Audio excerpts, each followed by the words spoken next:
Light reflect होकर मेरे आंखों तक पहुंच पा रहा है, उस लाइट को यूज करते हुए हम तुम्हें देख पा रहे हैं।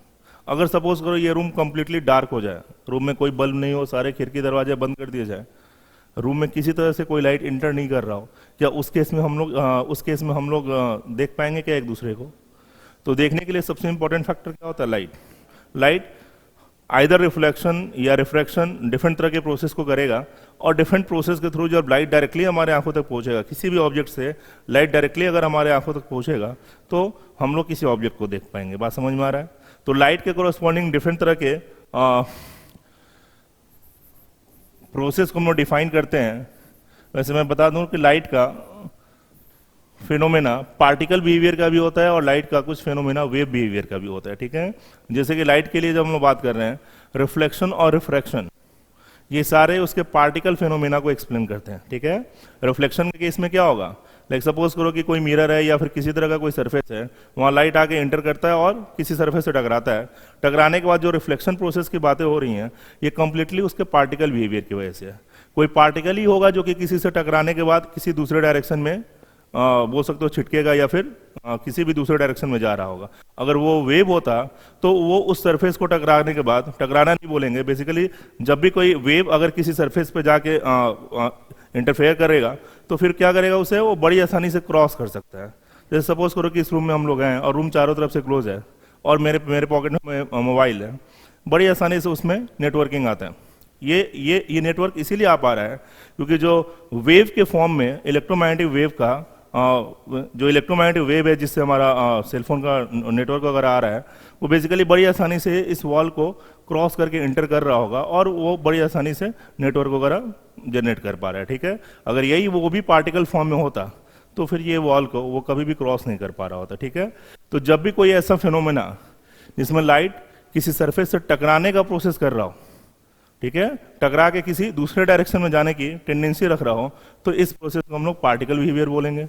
और जब भी कोई फिनोमेना जहाँ पे अगर कोई ऑब्स्टेकल होने के बावजूद लाइट बड़ी आसानी से एक तरफ से दूसरी तरफ चला जा रहा हो, तो इस प्रोसेस को हम लोग वेव फिनोमेना एक्सप्लेन करेंगे। ठीक है, जो कि वेव ऑप्टिक्स जब हम लोग डिस्कस करेंगे तो वहाँ पे इंटरफेरेंस वगैरह को डिस्कस करेंगे। ठीक है, तो रे ऑप्टिक्स में बेसिकली हम लोग बेसिकली लाइट के पार्टिकल बिहेवियर को हम लोग डिस्कस करेंगे।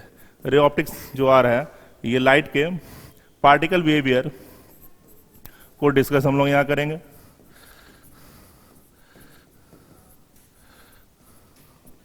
ठीक है, और लाइट रे के केस में दो तरह का मेजर फिनोमेना होगा। पहला हम लोग डिफाइन करेंगे रिफ्लेक्शन और दूसरा हम लोग डिस्कस करेंगे रिफ्रैक्शन। ठीक है, तो सबसे पहले हम लोग डिस्कस करने वाले हैं रिफ्लेक्शन फिनोमेना को। ठीक है, पहले हम लोग रिफ्लेक्शन डिस्कस करेंगे, फिर हम लोग रिफ्रैक्शन प्रोसेस को डिस्कस करेंगे। ठीक है, ये सारी बातें क्लास 10th में ऑलरेडी हम लोग डिस्कस किए हुए हैं। ठीक है, बट उसी को हम लोग थोड़े से हाई लेवल पे इस सेशन में हम लोग डिस्कस करने वाले हैं। तो रिफ्लेक्शन में होगा क्या? रिफ्लेक्शन का जो सबसे बेसिक प्रोसेस है, अगर हम लोग लॉ ऑफ रिफ्लेक्शन की बात कर लें तो रिफ्लेक्शन का जो बेसिक प्रोसेस है क्या क्या होता है? लॉ ऑफ रिफ्लेक्शन का फर्स्ट लॉ हमारा क्या होगा? एंगल ऑफ इंसिडेंस की अगर बात कर लें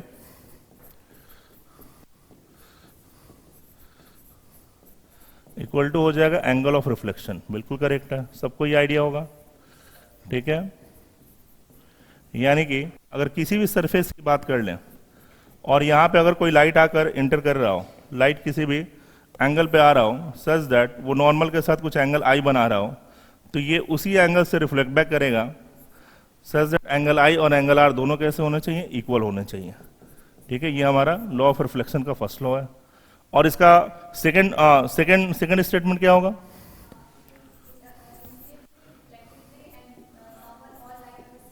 ओके, बिल्कुल करेक्ट है। Incident ray comma reflected ray and normal all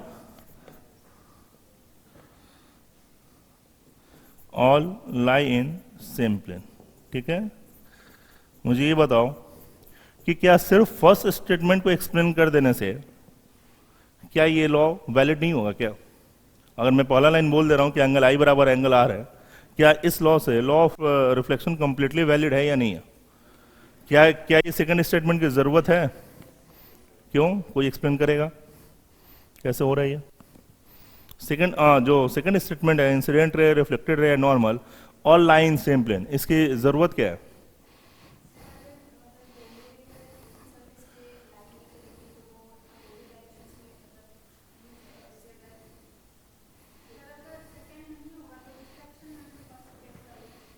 refraction? नहीं, बिल्कुल नहीं। रिफ्रैक्शन में कभी एंगल आई बराबर एंगल आर नहीं बोलते हम लोग। अगर सेकंड स्टेटमेंट नहीं होता तो तुमने ये कहा कि ये स्टेटमेंट शायद रिफ्रैक्शन को एक्सप्लेन कर रहा हो, कभी नहीं। रिफ्रैक्शन के लिए यहाँ पे एक्सप्रेशन कुछ और आएगा स्नेल्स लॉ से, ठीक है? कुछ बोल रहे थे, बोलो।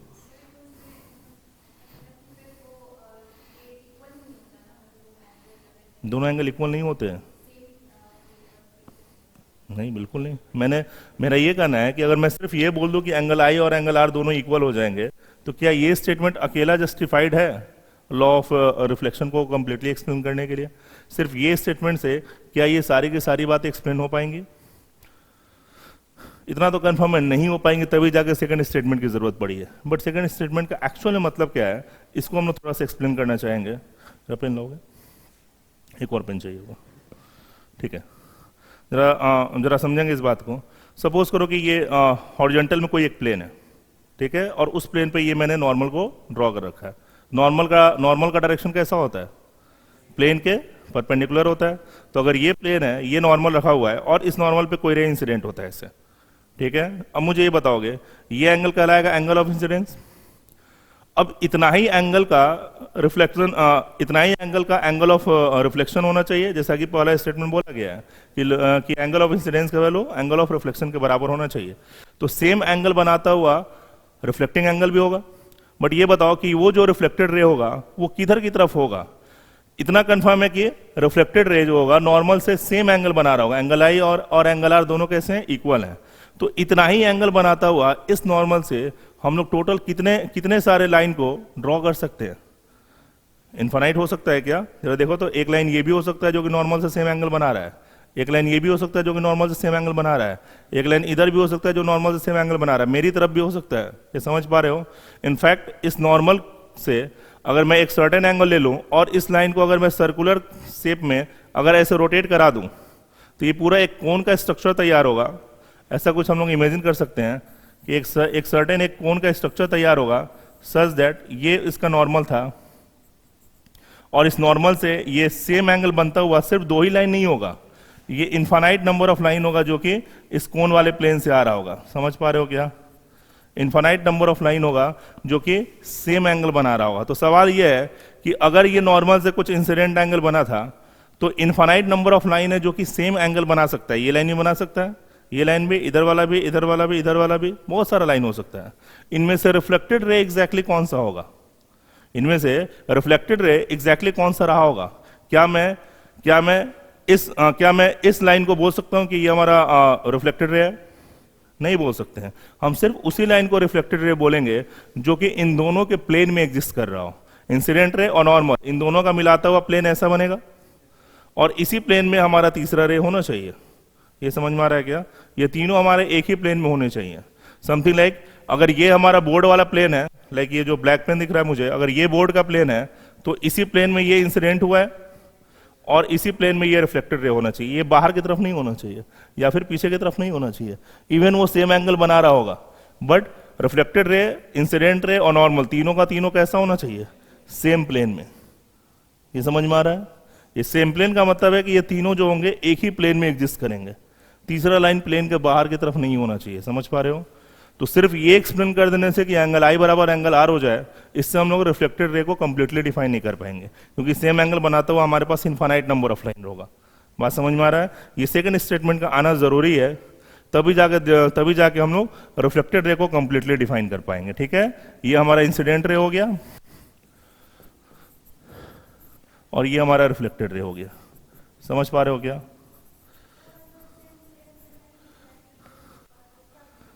उसको हम लोग रिफ्लेक्टेड रे बोल ही नहीं सकते। हम ये कभी नहीं बोल सकते हैं कि इस इंसिडेंट रे का रिफ्लेक्टेड रे ये हो जाएगा। अगर नॉर्मल यहाँ है, इंसिडेंट रे ये हुआ, तो ये कभी रिफ्लेक्टेड रे नहीं हो सकता। रिफ्लेक्टेड रे तो इसी प्लेन में होना चाहिए जिस प्लेन में इंसिडेंट और नॉर्मल होगा, कुछ नहीं बोलेंगे। ये जो लाइन होगा ना, ये कोई दूसरे इंसिडेंट रे का रिफ्लेक्टेड रे हो सकता है। इस रे का रिफ्लेक्टेड रे ऐसे नहीं जाएगा, समझ पा रहे हो? इस रे का रिफ्लेक्टेड रे नॉर्मल से सेम एंगल बनाता हुआ तो होगा, बट उसी प्लेन में होगा जिसमें नॉर्मल और ये इंसिडेंट रे है, यानी कि ये लाइन। समझ पा रहे हो? कोई दिक्कत है? इसको लिखोगे जरा। रिफ्लेक्शन को हम लोग डिस्कस कर चुके हैं। अब रिफ्लेक्शन प्रोसेस की जब हम बात करेंगे तो ये रिफ्लेक्शन आइदर प्लेन सरफेस पे हो सकता है, आइदर वो कर्व सरफेस पे हो सकता है, ठीक है? तो शुरुआत में हम लोग बातें करेंगे रिफ्लेक्शन एट प्लेन मिरर, ठीक है? बाद में हम लोग डिस्कस करेंगे इस रिफ्लेक्शन को स्फेरिकल मिरर के लिए भी, ठीक है? तो शुरुआत करेंगे हम लोग रिफ्लेक्शन एट प्लेन मिरर, बिल्कुल बेसिक लेवल से शुरू करेंगे।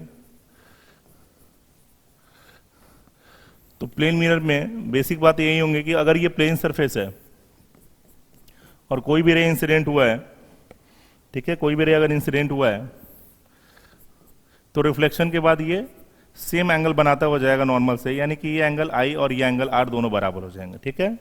इस केस में थोड़ा सा हम लोग आगे और डिस्कस कर सकते हैं। सपोज करो कि अगर ये मिरर नहीं होता, अगर ये मिरर नहीं होता तो रे हमारा कुछ ऐसे जाता क्या? सोचो, अगर ये मिरर ही है जिसने क्या किया, रे को रिफ्लेक्शन करा दिया है। अगर ये रे नहीं होता तो रे हमारा बिल्कुल ऐसे स्ट्रेट जाता। तो ऐसे केस में इस हिस्से को मैं डेविएशन का नाम दे सकता हूं क्या? हम लोग ये बोल सकते हैं कि इस मिरर ने इस रे के इस पाथ को डेविएट करा के इधर की तरफ भेज दिया है। तो इस पूरे प्रोसेस में डेविएशन कितना होगा? अगर मैं डेविएशन की बातें कर लूं तो डेविएशन का वैल्यू यहां से निकल के आएगा। अगर डेविएशन को मैं डेल्टा से प्रेजेंट करूं तो ये वैल्यू आएगा, ये टोटल एंगल बनेगा 180। 180 में से आई और आर इन दोनों के समेशन को सब्ट्रैक्ट करना होगा, और चूंकि आई और आर दोनों इक्वल है तो क्या मैं इसे 180 माइनस 2i बोल सकता हूं? तो डेविएशन होगा 180 माइनस 2i। जब भी किसी प्लेन मिरर पे कोई लाइट रे इंसिडेंट होगा तो हमेशा ये डेविएशन का वैल्यू किसके बराबर होगा? 180 माइनस 2i के बराबर, ठीक है? लिखोगे जल्दी से।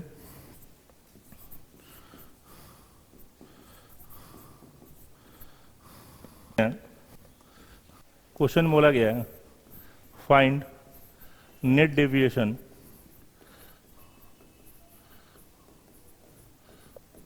After two reflection. क्वेश्चन ऐसा है, सपोज करें कि दो मिरर है जो कि किसी एंगल थीटा पे सबटेंड है, दोनों मिरर के बीच का एंगल थीटा दिया हुआ है, ठीक है? कोई दिक्कत? और क्वेश्चन में बोला गया है कि अगर इनमें से किसी एक पे अगर कोई रे इंसिडेंट होता है सच दैट इस रे का कुछ ना कुछ एंगल रहा होगा। लाइक मान लेते हैं कि ये कुछ एंगल बना रहा है, यहाँ से अगर हम लोग नॉर्मल ड्रॉ कर लें तो कुछ ना कुछ तो एंगल बना ही रहा होगा। मान लेते हैं एंगल थीटा पे ये सबटेंड हुआ है, ठीक है? ये थीटा यहाँ से भी ले सकते हैं, यहाँ से भी कहीं से भी ले सकते हैं, ये कोई रैंडम सा एंगल है, ठीक है? एंगल कुछ भी हो सकता है।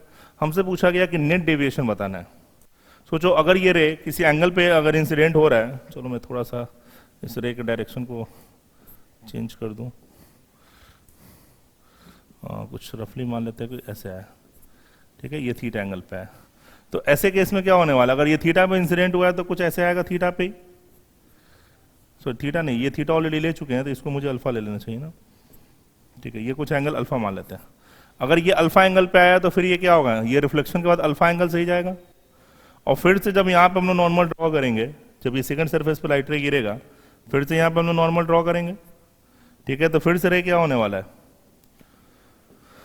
ये जितने एंगल पे भी पहुंचा होगा उतना ही एंगल से फिर से क्या होगा? रिफ्लेक्ट बैक करेगा ना। कोई दिक्कत है? ऐसा कुछ हुआ होगा प्रोसेस कि रे ऐसे इंसिडेंट हुआ, एक बार ये अल्फा पे अगर इंसिडेंट हो रहा है नॉर्मल के साथ तो फिर अल्फा पे ये रिफ्लेक्ट बैक करेगा, और जितने एंगल से यहाँ पहुंचना होगा पहुंचेगा, फिर उसी एंगल से ये रिफ्लेक्ट बैक करेगा, ठीक है? कोई दिक्कत है? हमसे पूछा गया नेट डेविएशन। चलो मान लेते हैं कि अगर ये एंगल बीटा है, अगर मैं इस एंगल को बीटा बोल दूं तो फिर से ये बीटा एंगल से ही रिफ्लेक्ट बैक करेगा। समझ में आ रहा है? ये कोई ना कोई एंगल तो होगा ना, चेक कर लेते हैं कितना एंगल होगा। बट अगर मैं इस एंगल को बीटा बोल रहा हूं तो फिर ये बीटा से ही रिफ्लेक्ट बैक करेगा। तो चलो मुझे ये बताओ कि फर्स्ट सरफेस पे जब हम लोग डेविएशन कैलकुलेट करेंगे, इसे अगर मैं डेल्टा 1 बोल रहा हूँ, डेल्टा 1 कहाँ की बातें हो रही हैं? फर्स्ट मिरर पे। तो यहाँ पे इंसिडेंट एंगल अगर अल्फा है तो फिर नेट डेविएशन कितना आएगा? 180 माइनस 2 अल्फा आएगा।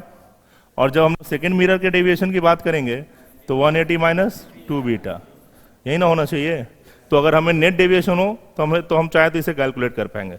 जरा देखते हैं फर्दर इन सब का आपस में क्या रिलेशन होगा। मुझे ये बताओ कि अगर ये थीटा है और ये नॉर्मल हमने ड्रॉ किया है तो टोटल एंगल 90 आएगा। तो 90 में से अगर ये एंगल अल्फा है तो ये एंगल कितना आएगा, 90 माइनस अल्फा आएगा। समझ पा रहे हो क्या, 90 माइनस अल्फा ये एंगल बनेगा, कोई दिक्कत है? अच्छा ये एंगल बीटा है तो फिर ये एंगल भी क्या आएगा, 90 माइनस बीटा आएगा ना, कोई दिक्कत है? तो अगर मैं इन तीनों एंगल को मिला लूं तो तीनों एक ट्रायंगल का एंगल हो गया। तो क्या मैं यहां से रिलेट कर सकता हूं कि theta plus 90 minus alpha plus 90 minus beta ये सब मिलके किसके बराबर होना चाहिए, 180 डिग्री के बराबर। ये 90 और 90 भी मिलके 180 हो जाएगा, 180 कैंसिल आउट हो जाएगा। तो theta minus alpha minus beta को अगर मैं उस साइड ले जाऊं तो अल्फा प्लस बीटा के बराबर होगा क्या, निश्चित रूप से, कोई दिक्कत? अब मुझे ये बताओ कि रे जो ऐसे इंसिडेंट हुआ है, अगर ये मिरर नहीं होता तो रे आगे जाता, तो फिर जो डेविएशन हुआ कैसा हुआ है, अगर रे ऐसे जा रहा होता बट एक्चुअली में गया ऐसे है तो डेविएशन इस सेंस में हुआ होगा। ये वाला डायरेक्शन कौन सा है, एंटी, ये हमारा एंटी क्लॉकवाइज डायरेक्शन है कि नहीं? अगर इस तरह से डेविएशन होता तो हम बोलते कि ये क्लॉकवाइज है। अभी हमारा रे कैसा है, रे जा रहा था ऐसे बट एक्चुअली में गया है ऐसे, तो ये आएगा ना डेविएशन। तो ये डेविएशन का डायरेक्शन कैसा होगा, एंटी क्लॉकवाइज। सिमिलरली रे हमारा ऐसे जा रहा था और फिर चला गया इधर, तो अगर ये मिरर नहीं होता तो रे हमारा ऐसे जाता, तो फिर से डेविएशन कैसा हुआ है, एंटी क्लॉकवाइज। तो दोनों ही डेविएशन कैसा हुआ है, एंटी क्लॉकवाइज। तो जब हम लोग टोटल डेविएशन कैलकुलेट करने की कोशिश करेंगे, चूंकि दोनों ही डेविएशन का सेंस कैसा है, सिमिलर है, तो क्या नेट डेविएशन निकालने के लिए दोनों को ऐड कर पाएंगे क्या? ठीक है, ये जो डेविएशन निकल के आया कैसा है, एंटी क्लॉकवाइज आया ना, और ये भी डेविएशन कैसा आया हुआ है हमारे पास, एंटी क्लॉकवाइज ही आया। तो जब हम लोग टोटल डेविएशन की बात करेंगे, ठीक है, अगर डेल्टा नेट की बात कर लें तो क्या इसे हम लोग ऐड कर लेंगे, और चूंकि दोनों ही हमारा एंटी क्लॉकवाइज था तो ये भी कैसा आएगा, एंटी क्लॉकवाइज आ जाएगा ना, वो दिक्कत? ठीक है, तो यहां से हमारे पास एक्सप्रेशन क्या बनेगा, जब हम लोग नेट डेविएशन की बात करेंगे, delta one plus delta two, इन दोनों को ऐड कर लो, 180 minus 2 alpha plus 180 minus 2 beta. तो जब ऐड करोगे तो एक्सप्रेशन आएगा 360 minus 2 times alpha plus beta हो जाएगा। और अल्फा प्लस बीटा किसके बराबर है, थीटा के बराबर है। तो 360 माइनस 2 टाइम्स थीटा, तो ये डेल्टा नेट का एक्सप्रेशन आ रहा है। क्या ये डेल्टा नेट का वैल्यू इंसिडेंट एंगल पर डिपेंड कर रहा है क्या ये डेल्टा नेट का वैल्यू इंसिडेंट एंगल अल्फा पर डिपेंड कर रहा है क्या? तो अगर दो मिरर थीटा एंगल पे इंसिडेंट हो, सॉरी, दो मिरर अगर आपस में थीटा एंगल बना रहा हो, तो यहाँ पर रे कितने भी एंगल पे क्यों ना इंसिडेंट हो रहा हो, हर समय डेविएशन किसके बराबर होगा, 360 माइनस 2 थीटा। ये इंडिपेंडेंट ऑफ इंसिडेंट एंगल होता है। ठीक है, इंसिडेंट एंगल कुछ भी बने, ये अल्फा बने या अल्फा 30 डिग्री हो 40 डिग्री हो, फर्क नहीं पड़ता है। अगर ये एंगल थीटा हमारा डिफाइन हो चुका है, रे अगर इस पर इंसिडेंट हुआ है, दोबारा से इस पर इंसिडेंट होकर रिफ्लेक्ट बैक हुआ है, तो नेट डेविएशन की जब बात करेंगे तो ये वैल्यू आएगा 360 माइनस 2 थीटा के बराबर। समझ पा रहे हो, लिखोगे इसे। नेट डेविएशन वाला एंगल हमारा डिफाइन कौन सा होगा, ये वाला एंगल हमारा नेट डेविएशन कहलाएगा, डेल नेट। ये टोटल एंगल, क्यों? क्योंकि लाइट रे ऐसे आ रहा था, बीच में थोड़े समय के लिए रे इधर गया हुआ है, तो मैं चाहूं तो यहाँ पे एक रे ऐसे ड्रॉ कर सकता हूं, तो ये कहलाएगा डेल वन, और इस रे से फाइनल जो रे गया हुआ है यानी ये एंगल कहलाएगा डेल टू। समझ पा रहे हो? ये टोटल हो गया डेल नेट, जिसमें से अगर बीच में मैं एक लाइन ड्रॉ कर दूं बिल्कुल इसके पैरेलल, तो ये कहलाएगा हमारा डेल्टा वन और ये कहलाएगा हमारा डेल्टा टू, दोनों का समेशन हो जाएगा डेल नेट। कोई दिक्कत? ठीक है, ये टोटल डेल्टा होगा जो कि delta one plus delta to के बराबर होगा, एंटी क्लॉकवाइज। चाहेंगे हम लोग, क्वेश्चन है find angle between two mirror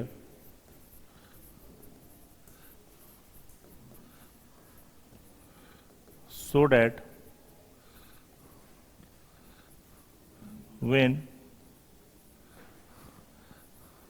light ray parallel to one mirror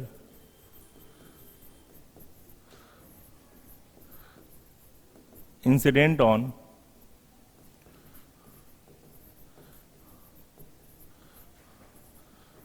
other mirror will retrace its path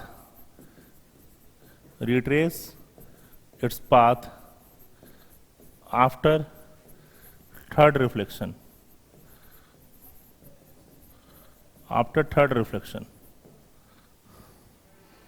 ठीक है, क्वेश्चन का मतलब समझना है कि मान लेते हैं कि दो मिरर है, उनके बीच का एंगल पूछा जा रहा है, so that when light ray parallel to one mirror, यानी दो मिरर में से एक के पैरेलल रहा होगा लाइट रे, जब किसी दूसरे मिरर पे गिरता हो, बात समझ में आ रहा है, दूसरे मिरर पे गिर रहा हो, तो वैसे केस में ये अपने पाथ को रिट्रेस करेगा आफ्टर थर्ड रिफ्लेक्शन, यानी कि 3 बार रिफ्लेक्शन तो कराना जरूर है।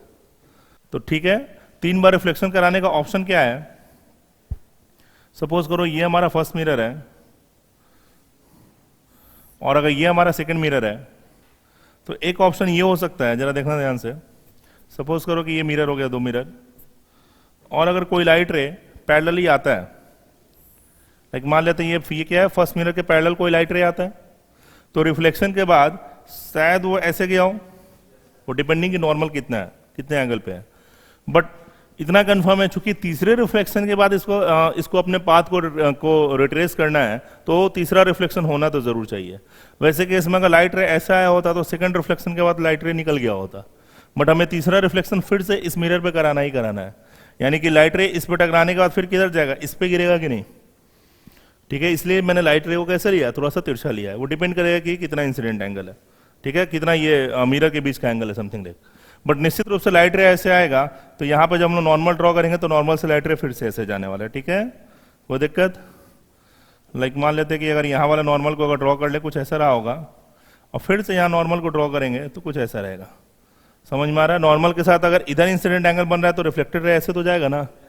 अब मुझे ये बताओ कि अगर इसे अपने पाथ को रिट्रेस करना है तो फिर कंडीशन क्या क्या होना चाहिए? अगर ये लाइट रे आया, इंसिडेंट होने के बाद फिर से इस पे गिरेगा, तो उसके लिए कंडीशन हमारा किस तरह से डिफाइन होना चाहिए? अपने पाथ को रिट्रेस करना है, इसका मतलब क्या हुआ, वो जिस पाथ से आया था वापस से उसी पाथ से चला जाए। जैसे जैसे लाइट रे आ रहा था, जैसे जैसे लाइट रे आया था, वापस से अपने पाथ पे चला जाए। तो अपने पाथ को रिट्रेस करने के लिए कंडीशन क्या चीज होना चाहिए? कितने एंगल पे इंसिडेंट करे कि अपने पाथ पे वो वापस चला जाए? मिरर से परपेंडिकुलरली स्ट्राइक करने के केस में वो वापस से क्या होगा, रिफ्लेक्ट बैक होगा। मिरर से मिरर पे परपेंडिकुलरली गिरने का मतलब हुआ कि उसका इंसिडेंट एंगल फाइनली कैसा होना चाहिए, 0 डिग्री। इंसिडेंट एंगल हो जाएगा 0 डिग्री। मिरर के प्लेन के परपेंडिकुलरली अगर वो गिरता है तो इंसिडेंट एंगल 0 हुआ, तो फिर रिफ्लेक्टिंग एंगल भी कैसा होगा, 0 डिग्री होगा। यानी 0 डिग्री पे अगर वो इंसिडेंट होता है तो फिर रिफ्लेक्शन भी कितने पे होगा, 0 डिग्री पे होगा। बात समझ में आ रहा है? सोचो अगर ये नॉर्मली इंसिडेंट हुआ है तो वापस से क्या होगा, अपने पाथ को रिट्रेस करेगा कि नहीं? तो चूंकि बोला गया है कि तीसरे रिफ्लेक्शन के बाद से वो अपने पाथ को रिट्रेस कर रहा है, तो निश्चित रूप से इसका जब तीसरा रिफ्लेक्शन कराएंगे हम लोग कुछ ऐसे, ये हमारा सेकंड रिफ्लेक्शन हुआ, फिर ऐसे जा रहा है, तो ये रे बिल्कुल नॉर्मली जरूर इंसिडेंट होना चाहिए। समझ पा रहे हो क्या? ये रे बिल्कुल नॉर्मली जरूर इंसिडेंट होना चाहिए, क्योंकि अगर ये नॉर्मली इंसिडेंट हुआ तो निश्चित रूप से रे वापस से इसी पाथ को फॉलो करता हुआ आएगा, फिर यहाँ पहुंचेगा तो जितना एंगल पे इंसिडेंट हुआ था उतना ही पे रिफ्लेक्ट होकर फिर से ऐसे जाएगा, फिर यहाँ पहुंचेगा, जितने पे इंसिडेंट हुआ उतना ही पे रिफ्लेक्ट होकर फिर वापस से अपने पाथ को रिट्रेस कर लेगा। समझ पा रहे हो क्या? कोई दिक्कत है? कुछ डाउट है इसमें? बोलो, समझ नहीं आया?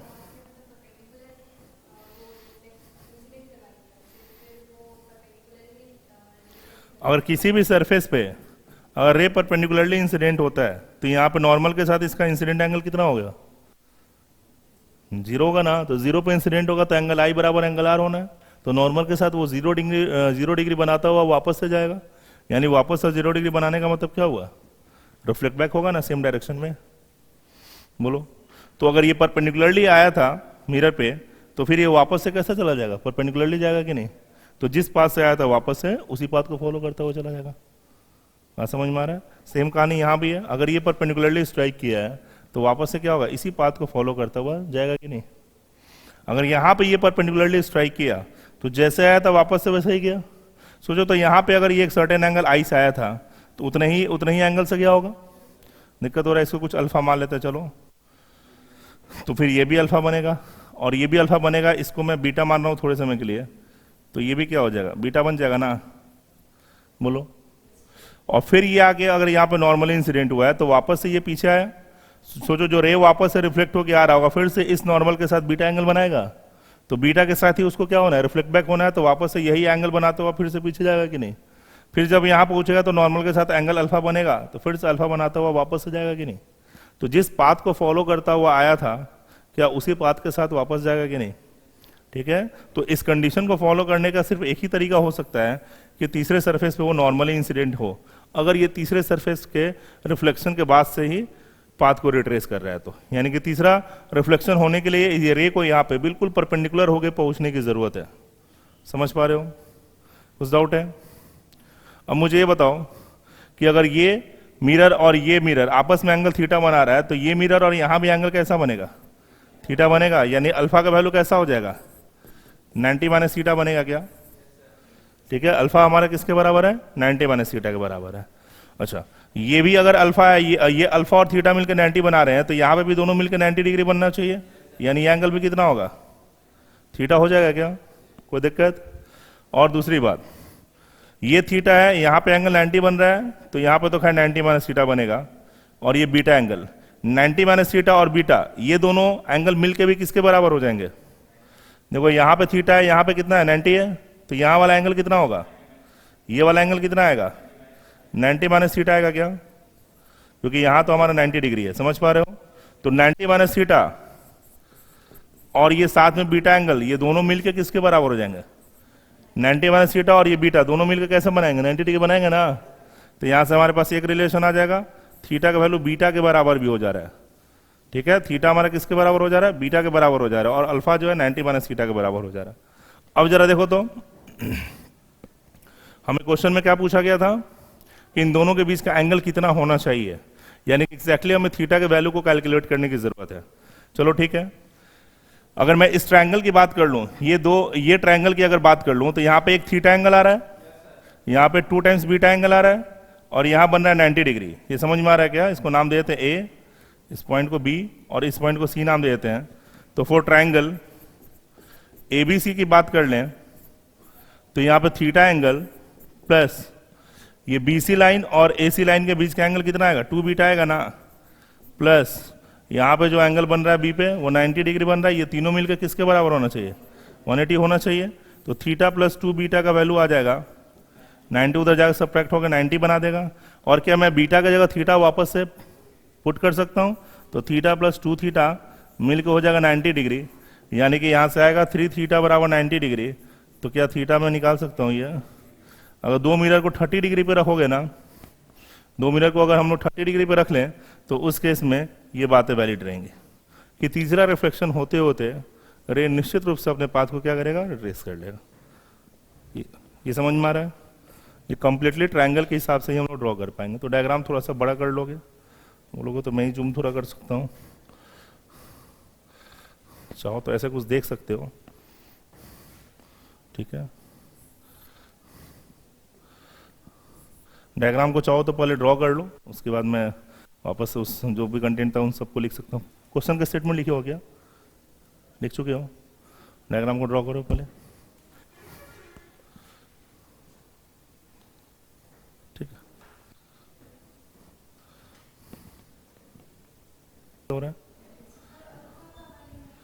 अल्फा का वैल्यू नहीं है समझ में, अल्फा बराबर 90 माइनस थीटा क्यों आया, ये परपेंडिकुलर लाइन है, ये इस मिरर पे क्या है, ब्लू वाला लाइन कैसा दिख रहा है, परपेंडिकुलर है ना, तो टोटल एंगल 90 होगा, जिसमें से अगर ये एंगल थीटा क्यों ले रहा हूँ मैं, ये अल्फा है तो ये कितना आया था, थीटा आया था, क्योंकि इसके पैरेलल ये वाला रे इंसिडेंट हुआ था, इस मिरर के पैरेलल ये रे इंसिडेंट हुआ था। तो अगर यहाँ पे एंगल थीटा है तो यहाँ भी क्या बनेगा, थीटा, और ये इंसिडेंट एंगल अल्फा है, तो अल्फा और थीटा दोनों मिलकर कितना होगा, 90।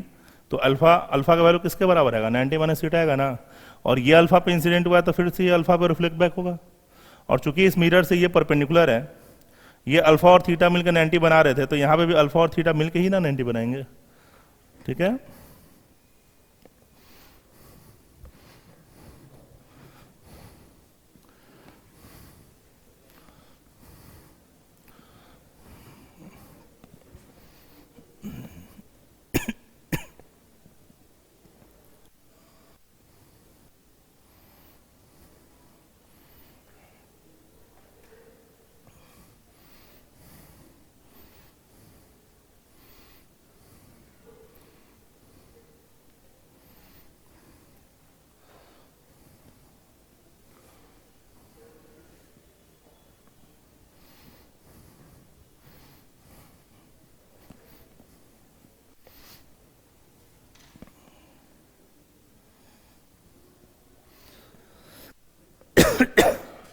ये बीटा था, ये हमारा कितना हो चुका है 90 माइनस थीटा प्लस बीटा।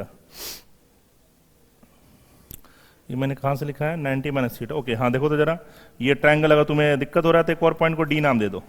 अगर ट्रायंगल बी सी डी देखोगे, ट्रायंगल बी सी डी में ये वाला एंगल कितना है, ये वाला एंगल 90 है ना, और ये थीटा है, तो फिर ये वाला एंगल कितना बचेगा, तो 90 माइनस थीटा, और इसके जस्ट ऊपर में जो नॉर्मल के साथ इंसिडेंट हुआ है वो एंगल बीटा है। ये दोनों मिला के किसके बराबर होना चाहिए, यहाँ से थीटा और बीटा आपस में कैसा हो जाएगा, इक्वल होगा ना। उसी एक्सप्रेशन को मैंने यहाँ लिखा था, समझ पा रहे हो। हटाएं, कुछ डाउट है, ठीक है। नेक्स्ट टॉपिक पे हम लोग मूव करें, छोटा सा एक और टॉपिक है, देखोगे एक छोटा सा और प्लेन मिरर का प्रॉपर्टी आएगा। इफ मिरर, फिर बेटर हम लोग बोलेंगे if plane mirror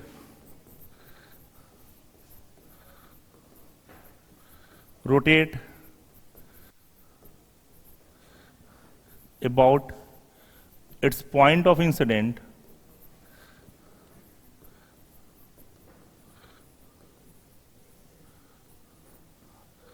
by an angle theta,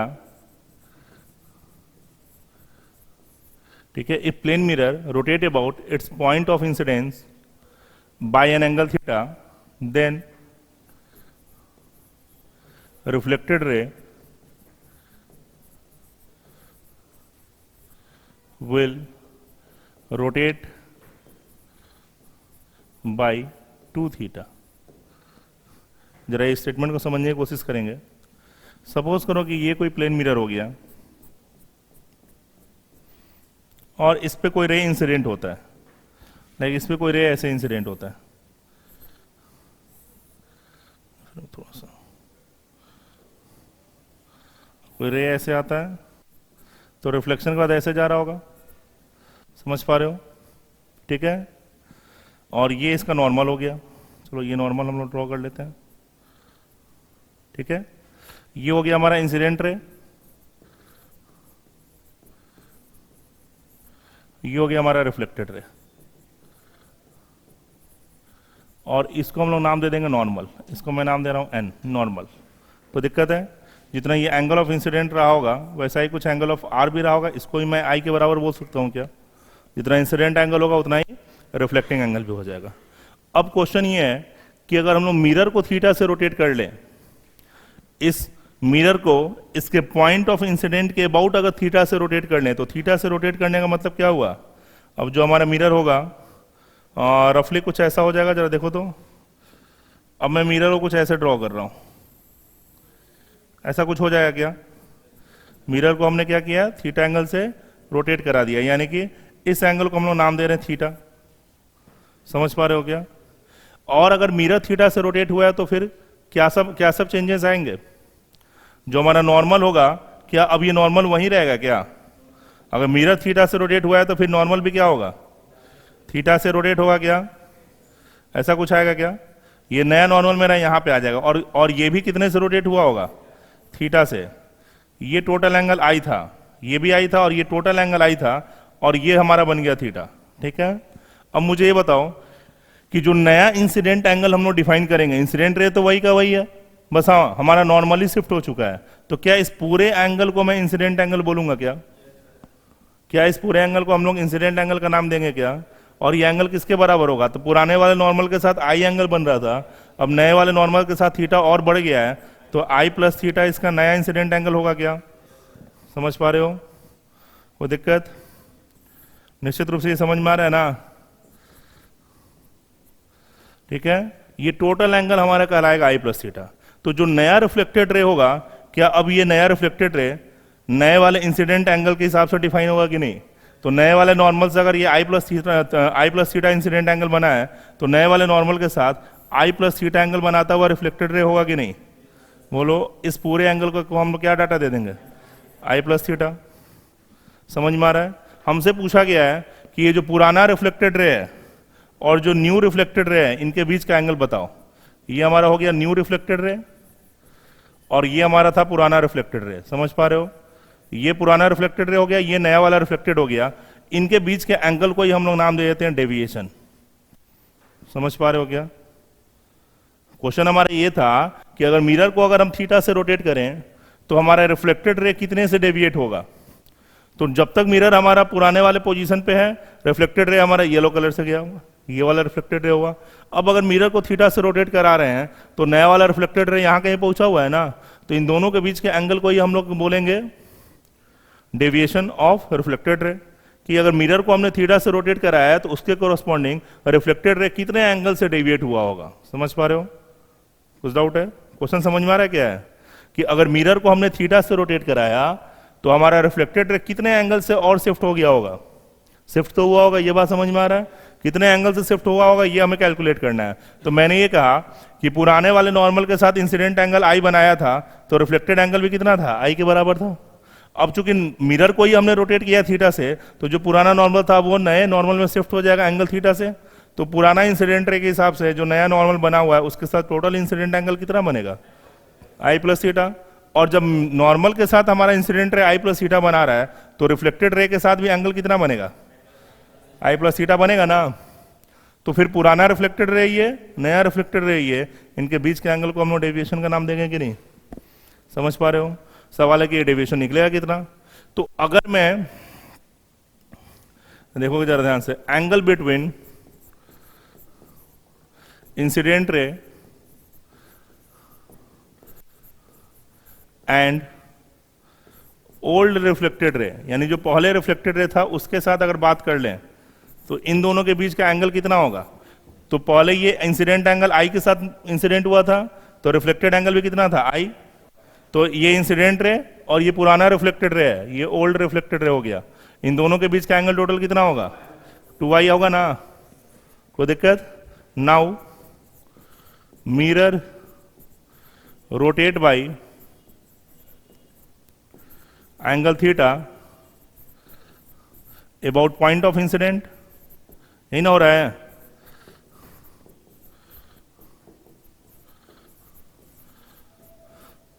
अब तो angle between incident ray and new reflected ray ये कितना हो जाएगा। तो सबसे पहली बात ये अगर हमें कैलकुलेट करना हो तो हम लोग बोलेंगे कि न्यू इंसिडेंट एंगल कितना हुआ है, न्यू इंसिडेंट एंगल कितना हुआ है, आई प्लस थीटा हुआ है ना। ठीक है, इज ये कितना हो जाएगा, 2 टाइम्स आई प्लस थीटा आएगा क्या। हमने क्या कहा है कि now mirror rotate by angle theta about point of incidence, then angle between incident ray and new reflected ray ये कितना हो जाना चाहिए, 2 टाइम्स आई प्लस थीटा होगा कि नहीं। आई प्लस थीटा ये और आई प्लस थीटा ये, बात समझ में आ रहा है। तो इंसिडेंट रे के साथ नए वाले रिफ्लेक्टेड रे का भी एंगल निकाल लिया, इंसिडेंट रे के साथ पुराने वाले रिफ्लेक्टेड रे का भी एंगल निकाल लिया। तो फिर दोनों रिफ्लेक्टेड रे के बीच का एंगल निकालना हो तो क्या करेंगे हम लोग, तो angle between both reflected ray अगर निकालना हो, जिसको हम लोग नाम देंगे डेविएशन का, डेल्टा का, समझ में आ रहा है। इसको हम लोग क्या बोलेंगे, 2 times I plus theta minus 2 times I के बराबर होगा कि नहीं। तो डेविएशन किसके बराबर आएगा, यही स्टेटमेंट हमने ऊपर लिख रखा था। ठीक है, कि अगर प्लेन मिरर को हम लोग इसके पॉइंट ऑफ इंसिडेंस के अबाउट थीटा एंगल से रोटेट करेंगे, देन रिफ्लेक्टेड रे जो होगा वो 2 थीटा से रोटेट होगा। समझ पा रहे हो, बातें ये हमेशा वैलिड रहेंगे। ठीक है, इस कॉन्सेप्ट को यूज करेंगे अभी एक क्वेश्चन में देखेंगे। उस तरह के क्वेश्चन कई बार पूछे जाते हैं, बट आई होप ये बातें समझ में आ रही होंगी कि क्या हो रहा है। ठीक है, बहुत कॉम्प्लेक्स है क्या, कॉम्प्लेक्स लग रहा है। ज्योमेट्री है सिंपल, लाइन के बीच के एंगल को समझना है। ये हमारा पुराना मिरर का पोजीशन हुआ, उसके हिसाब से ये नॉर्मल हुआ बिल्कुल वर्टिकल। और अगर इंसिडेंट रे ने एंगल यहाँ आई बनाया है तो रिफ्लेक्टेड रे जो येलो कलर का मैंने प्रेजेंट किया वो भी एंगल आई बनाएगा। तो इंसिडेंट और रिफ्लेक्टेड रे के बीच का टोटल एंगल कितना हुआ, 2i। ठीक है, जिसको मैंने यहाँ लिख रखा है। अब अगर मिरर को थीटा से रोटेट करेंगे तो इसका नॉर्मल भी क्या होगा, थीटा से रोटेट होगा ना। मिरर पहले हॉरिजॉन्टल था, नॉर्मल वर्टिकल। अब मिरर को अगर थीटा से रोटेट किया है तो इसका नॉर्मल यहाँ थोड़ी रहेगा, वो भी क्या होगा अपने साथ साथ थीटा से रोटेट हुआ होगा। तो नया नॉर्मल यहाँ पहुंच गया जो कि पुराने नॉर्मल के साथ थीटा एंगल बना रहा है। तो इंसिडेंट रे का इस नए नॉर्मल के साथ एंगल कितना बनेगा, आई तो पहले से था ही, थीटा और शिफ्ट हुआ है तो आई प्लस थीटा। अब जब रे नॉर्मल से आई प्लस थीटा इंसिडेंट एंगल बनाया है तो उसी एंगल पर रिफ्लेक्शन नहीं हुआ होगा, तो जो नया रिफ्लेक्टेड रे है वो नए वाले नॉर्मल से आई प्लस थीटा बनाएगा, ठीक है। तो इस इंसिडेंट रे और नए वाले नॉर्मल के बीच का टोटल एंगल कितना, तो आई प्लस थीटा और आई प्लस थीटा मिलकर कितना हो जाएगा, 2 टाइम्स आई प्लस थीटा। और इंसिडेंट रे के साथ पुराने वाले रिफ्लेक्टेड रे के बीच का टोटल एंगल था 2i। तो वैसे केस में जब टोटल डेविएशन की बात करोगे तो 2 टाइम्स आई प्लस थीटा में से 2i घटाएंगे ना, तो कितना आ जाएगा, 2 थीटा। कोई दिक्कत है?